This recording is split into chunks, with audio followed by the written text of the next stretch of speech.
कर सकते हैं। नेक्स्ट है हमारा price. Meaning of pricing, term price denotes, price का मतलब होता है वो चीज जो हम मनी वैल्यू में किसी भी प्रोडक्ट और सर्विसेज की मेजर करते हैं। Seller is asking for the product, जो सेलर प्रोडक्ट को बेचना चाहता है उसके बदले में उसको मनी चाहिए, जो सर्विसेज बेचना चाहता है उसके बदले में उसको मनी चाहिए। और बायर जो भी चीज जो उसको सेल ऑफर हो रही है, बायर उसके लिए एक कीमत अदा करता है। फॉर एग्जांपल, आप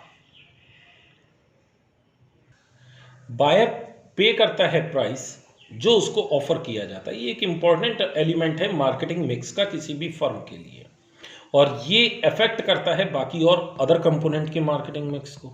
क्वालिटी ऑफ प्रोडक्ट और services supplied along with the channel of distribution and promotional effect depend upon the greater upon the price.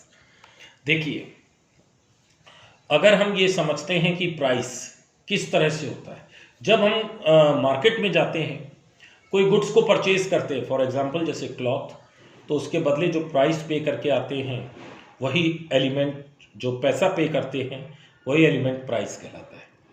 तो उसे हम प्राइस के नाम से जानते हैं। जब हम डॉक्टर के पास जाते हैं, उसको उसकी मनी में वैल्यू देते हैं, तो वो भी प्राइस होता है, लेकिन उसका नाम बदल करके क्या हो जाता है, फीस। स्कूल वाले भी अपनी सर्विसेज प्रोवाइड करते हैं, उसके बदले क्या चार्ज करते हैं, फीस। तो सिंपल है, अगर हम कोई प्रोडक्ट परचेज करते हैं और उसके बदले कोई मनी देते हैं उसको हम प्राइस कहते हैं, और अगर हम कोई सर्विसेज लेते हैं और उसके बदले कोई अमाउंट पे करते हैं मनी में तो उसको हम फीस कहते हैं। What are the objectives of pricing? चलिए प्राइसिंग के ऑब्जेक्टिव्स को समझते हैं। Pricing is not an end itself, ये मीन्स है कि हम मार्केटिंग ऑब्जेक्टिव्स के फर्म को कैसे अचीव कर सकते हैं। तो सबसे पहला है हमारा सबसे important, target rate of return. An adequate return on investment for net sales is an important pricing objective. The idea to secure a sufficient return on capital employed after covering cost of production and distribution and estimate the made of profit required to yield expected rate of return over the long run. देखिए, किसी भी investment करने के लिए हमें adequate return चाहिए, और ये एडिक्वेट रिटर्न के लिए हमारे पास इतनी नेट सेल्स होनी चाहिए, और उसी के आधार पर हम नेट सेल्स की प्राइसिंग डिटरमाइन करते हैं। इसके लिए आइडिया इसके बिहाइंड पर ये रहता है कि हमें सफिशिएंट रिटर्न मिलना चाहिए जितनी कैपिटल हमने एम्प्लॉय कर रखी है। यानी कि हम अगर व्यापार में जितनी पूंजी लगा रहे हैं उतना हम सोच करके चलते हैं कि हमको रिटर्न मिलना चाहिए।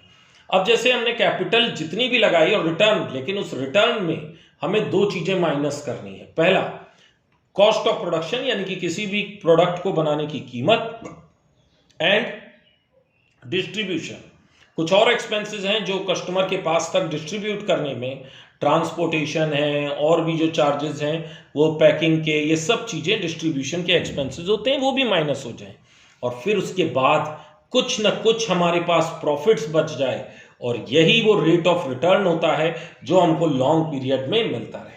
देखिए, हम इसको एग्जाम्पल से और बेहतर समझ सकते हैं। सपोज एक कंपनी है, उसने अपना टोटल इन्वेस्टमेंट 50 लाख रुपीस का इन्वेस्ट कर रखा है, यानी कि ये कैपिटल एम्प्लॉयड हो गई, और वो 30% प्रॉफिट अर्न करना चाहती है टैक्स के पहले। इट एक्सपेक्ट सेल्स 20,000 यूनिट, उसकी उम्मीद है कि वो 20,000 यूनिट बेच पाएगी, और उसको बनाने की पर यूनिट की लागत है 50 रुपये। Price for unit can calculated as under. देखिए, अब हम कैसे उसकी प्राइस डिटरमाइन करेंगे ये समझ लेते हैं। टोटल कॉस्ट कितनी है 20,000 यूनिट्स की, 50 रुपये के हिसाब से 10 लाख रुपए की। 30% बिफोर टैक्स ऑन 50 लाख, हमें कितना रिटर्न चाहिए, 30%। तो 50 लाख का 30% होता है, हमें रिटर्न चाहिए 15 लाख। तो टोटल हमारे कितने का माल बिकना चाहिए, 25 लाख।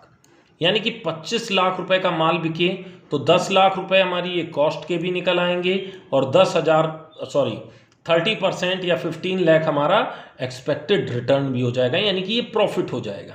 तो टोटल 25 लाख का हमारी 20,000 यूनिट्स बिक जानी चाहिए। तो 25 लाख डिवाइडेड बाय 20,000, तो हमारी प्राइस हमारी होगी एक यूनिट को बेचने की 125। ये ठीक इतना सिंपल कॉन्सेप्ट है कि आप 100 रुपए की चीज़ लाते हैं, 150 रुपए में बेचते हैं। कोई आपसे पूछता है कि 100 रुपए की चीज को तुमने 150 में क्यों बेचा, तो तुम कहोगे कि 50% हमारा रिटर्न है और ये हमारा एक्सपेक्टेड था कि इससे नीचे पे हम काम नहीं करेंगे, हमें 50% प्रॉफिट अर्न होना चाहिए। That is called expected rate of return. Second one is market share, ये पहले भी हमने पढ़ा था। In this objective, firm seeks to cut or eliminate cyclical price fluctuation to avoid price war. To aim is to live and let alive. This goal is used in an industry having a few firms. In an oligopolistic situation where one firm is very big and other firm are very small, the big firm act as a price leader and other firm follow it. देखिए, market share का मतलब हुआ इस objective में firm ये चाहती है कि cyclical price fluctuation, what is the meaning of cyclical? देखिए, प्राइस फ्लक्चुएशंस वो होती हैं जहां पर कभी कीमतें बहुत ज़्यादा, कभी कीमतें नरम और कभी कीमतें समान रहती हैं। ये मार्केट की एक निश्चित सिचुएशन है, इसीलिए इसको प्राइस साइकिल कहते हैं या सिक्लिकल प्राइस फ्लक्चुएशंस कहते हैं। इस गोल में इंडस्ट्री में बहुत फ्यू फर्म्स होती हैं इसको अचीव कर पाती हैं। ओलिगोपोलिस्टिक सिचुएशन का मतलब होता है जहां पर बहुत थोड़ी सी फर्म होती हैं। एक फर्म मान लीजिए बहुत बड़ी है और दूसरी अदर फर्म्स बहुत छोटी हैं, तो जो बड़ी फर्म है वो प्राइस को ज़्यादातर फिक्स करती है और दूसरी छोटी छोटी फर्म्स उसको फॉलो करती हैं, यानी कि उसको अपना लेती हैं। Third one is again market share. ठीक है, इसे हटा दीजिए यहां से, ये पॉइंट नहीं पढ़ते हैं। फोर्थ है, नेक्स्ट पॉइंट है मीट और प्रिवेंशन कंपटीशन। इनका मतलब है in a market characterized by cut throat competition. आज की डेट में हमारा हर जगह कंपटीशन कैसा है? गला काट प्रतियोगिता चलती है। Firm often taking prices decision to meet और प्रेजेंट कंपटीशन। और हम क्या करते हैं, अपने जो दूसरी फर्म है, जो हमारे कंपटीटर है, उसके प्राइस को दिमाग में रख करके ही अपने प्राइस को बनाते हैं। कुछ फर्म्स कंपटीटर के प्राइस को फॉलो करती हैं या इंडस्ट्री में स्टेटस को रखती हैं, यानी कि वो अपने प्राइस को फ्लक्चुएट नहीं करती। इसका सबसे बढ़िया एग्जांपल है, आप अगर समझे, पेप्सी और कोक। आप देखिए, जो रेट पेप्सी फॉलो करेगी उसी को कोक भी फॉलो करेगा। इनके रेट्स कभी भी बहुत ज़्यादा आगे पीछे नहीं होते हैं, हर प्रोडक्ट के प्राइस लगभग एक ही होते हैं। लास्ट है प्रॉफिट मैक्सिमाइजेशन। इसे भी हम कई बार समझ चुके हैं। Firm pursue this objective to try to earn as much as money as possible. Firm pursue करती है इस ऑब्जेक्टिव को कि वो ज़्यादा से ज़्यादा प्रॉफिट्स को या पैसे को बनाए। Small or little known firms try to charge as much price to the consumer as a customer can bear. Small और little known firms हमेशा ज़्यादा से ज़्यादा यही कोशिश करती हैं कि उनका कस्टमर ही ज़्यादा से ज़्यादा प्राइसेस को बियर करे। Due to high profits new entrepreneur will be attracted to the industry. जिसकी वजह से क्या होता है, जब कोई बंदा बहुत ज़्यादा प्रॉफिट्स उस जगह पर अर्न करता है तो नए नए लोग और भी इंडस्ट्री में आकर के उस व्यापार को शुरू कर देते हैं। फिर क्या होता है, प्राइसेस धीरे धीरे करके लॉन्ग रन में नीचे आने लगते हैं।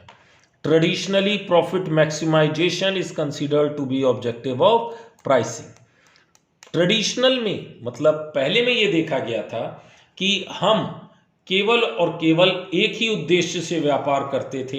हमारा एक ही मेन ऑब्जेक्टिव होता था, वो था प्रॉफिट को ज़्यादा से ज़्यादा बनाना, और इसके लिए हमें हाई प्राइसेस रखने पड़ते थे।